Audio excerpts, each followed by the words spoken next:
10 एकरपैकी 70 गुंठ्यामध्ये trial बेसिसवर केळीची लागवड सुरू केली आणि कमावले लाखो.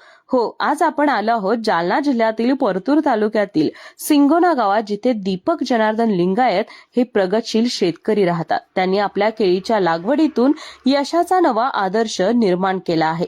बघायला गेलं तर वडिलांच्या मार्गदर्शनाखाली त्यांनी सुरुवात केली. सुरुवातीला पारंपरिक पद्धतीने काम केलं आणि विशेष म्हणजे केवळ 1.5 लाख रुपये खर्च करून त्यांनी 7 लाखांचं उत्पन्न मिळवलं आहे. संपूर्ण बागेचं नियोजन, मेहनत आणि बाजारभाव समजून घेत केलेली लागवड यामुळे त्यांची बाग आता पंचक्रोशीत आदर्श ठरली आहे.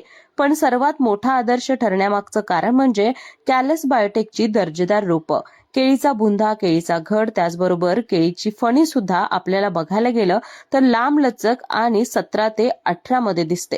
आणि म्हणूनच ही यशोगाथा पाहत असताना नव्या पिढीतील शेतकऱ्यांसाठी प्रेरणा मिळते. कृषी संवादच्या माध्यमातून अशा यशोगाथा आपल्यापर्यंत आम्ही पोहोचवत आहोत.